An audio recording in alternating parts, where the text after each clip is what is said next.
Have you ever felt? Are you listening? Damn. Just left home. I'm off to pick up some cash. Then going to start my training session at the gym. I'm doing some squats today, but I'm only doing pause rep squats. Thing is, my abs have been feeling weak since I got back from vacation, because the gym opened recently. And what I tried to do on Wednesday was to deadlift some 260 kilos or something along those lines. But as it was warming up, 180 felt heavy, but it was moving so fast and it felt so good, and I thought that I might as well just go to 220. But what happened when I got to 220 was a bit odd, because I ripped the 220 from the ground pretty damn easily. It flew off the ground, but the second my legs locked out and I just had to lock my back out, my abs gave way. I never felt anything like that before. So I just nailed it down to the fact that my abs are weak. So today I'm just gonna do, like I said again, just pause squats without knee belt and see how that goes. Start my day off with some squats, because thirsty niggas like to watch. Hey, it's George here. I have just started the training session, doing some warm-ups with 60 kilos, trying to get it deep. The session didn't go that well. I only slept 3 hours this morning and still felt like shit. So wasn't expecting any kind of personal records or any kind of personal bests today. Just wanted to get through it and just trying to prep my body for next week. I'm staying true to my word here. Still haven't put on any belt.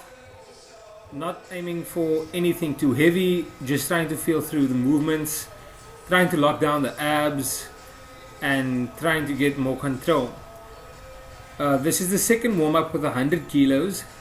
Immediately afterward I moved into my first working set with 140 kilos. I had only planned on just 2 reps per set, as many reps as I could get per set, and just max out on a heavy single.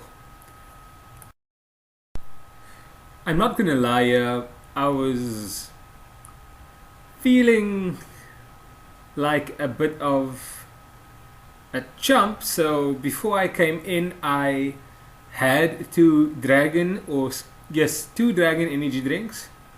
Tons of caffeine in those things. They taste fantastic. You guys should pick up one of those before I came into the gym. Felt good afterward. It also tastes quite nice. I have a snappy taste, not like Monsters. They're cheaper than Monsters as well, which is always a plus. This is my next working set with 150 kilos.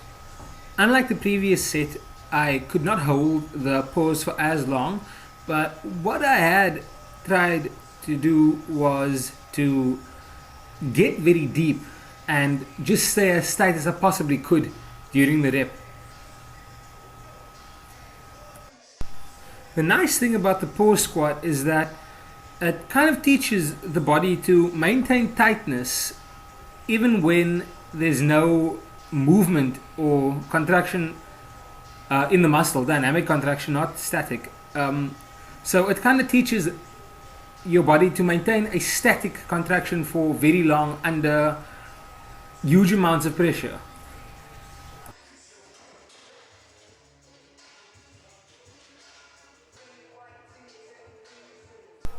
Moving straight on to my next set with 160 kilos.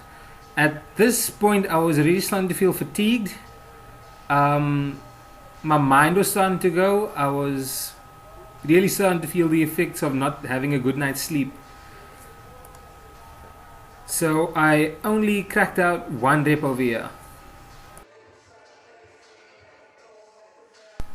You may have already noticed that I start the squat off by having a slight tilt in my back before I even started the squat. This is not because I'm bending at the knees or trying to do something new or funny. It's just because I'm a low bar squatter. It's where I feel most comfortable in holding a contraction in my abs. Occasionally I do train high bar squats, but that will just be, will only be to work on my balance and work on my form.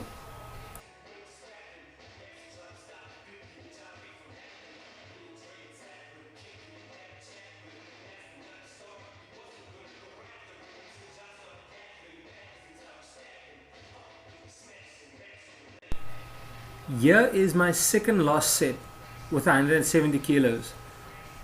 As I unracked this, I really started to feel the fatigue and the unsteadiness in my legs, but I still forced the rep out.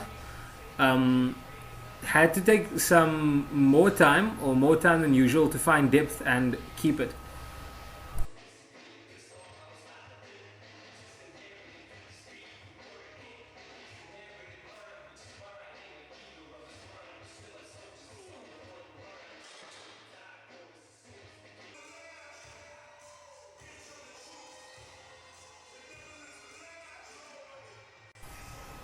Here is the final set of post squats with 180 kilos.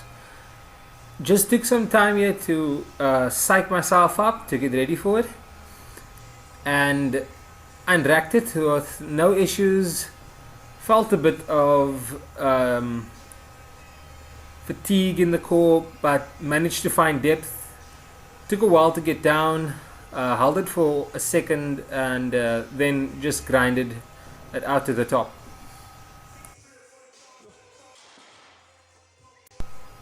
On Monday and Friday I train squats, and on Wednesday I train deadlifts.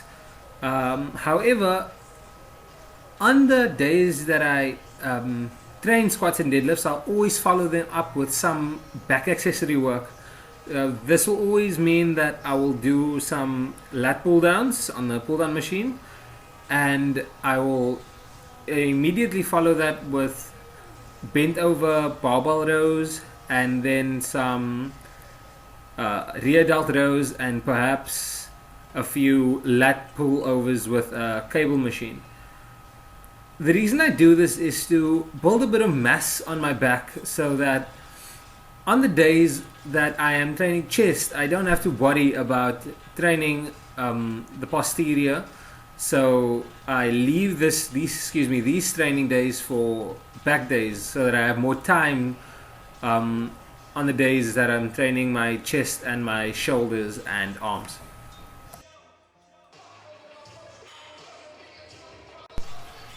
In the short time that I have been training, what I have figured out is that legs tend to respond extremely well to intensity. They'll get strong no matter how you train them, so long as you just train them heavy.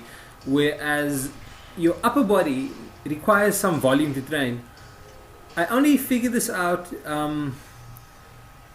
in the middle of last year, when I was doing lat pull downs and I just changed to volume training.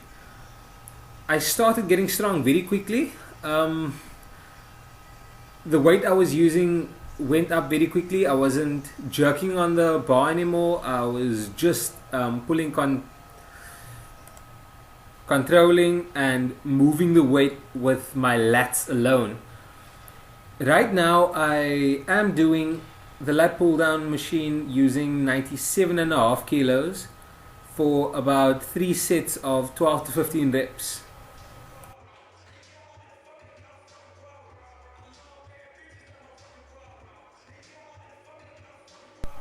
I followed this up immediately with some bent over rows, doing 3 sets, increasing weight on each set. Started with 70 kilos, moved on to 80 kilos, then 90 kilos.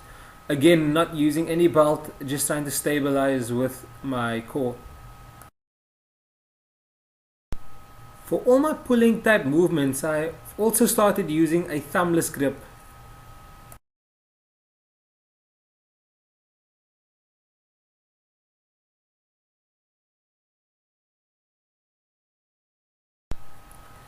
Yeah, it's me checking my weight at the end of the training session. It's Andrei Malanichev's numbers without Andrei Malanichev's strength.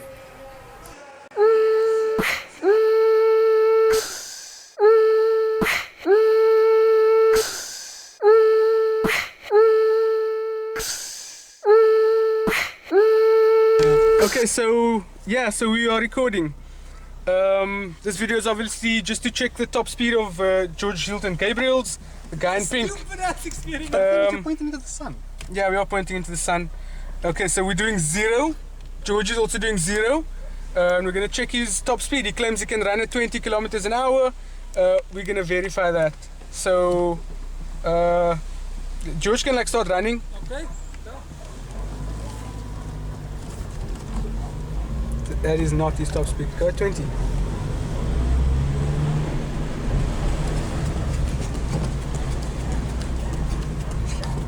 Okay. It's about 20.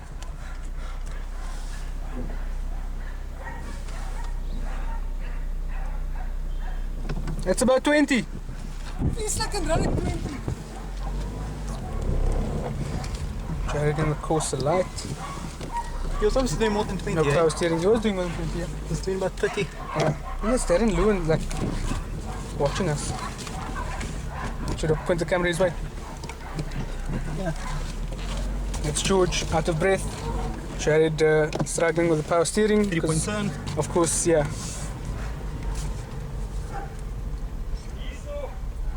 His knee is sore. So obviously 20 kilometers an hour takes its toll on a man. How fast is that? It's about 22. See, I told you, bro. Not an idiot. I'm gonna push the car quickly. Does the speed work? Yeah. Okay, this is George Gabriel's about to push the car with his broken knee. With an extra 200 kilos in the car. Don't put a dent in my motherfucking car. See, he's pushing it at 20. This is obviously George after doing a sprint. So He's pushing it at about 20. about 19. Just, yeah, about 19. Wow. No petrol. See if I can, I don't think I can produce more power than this, bro.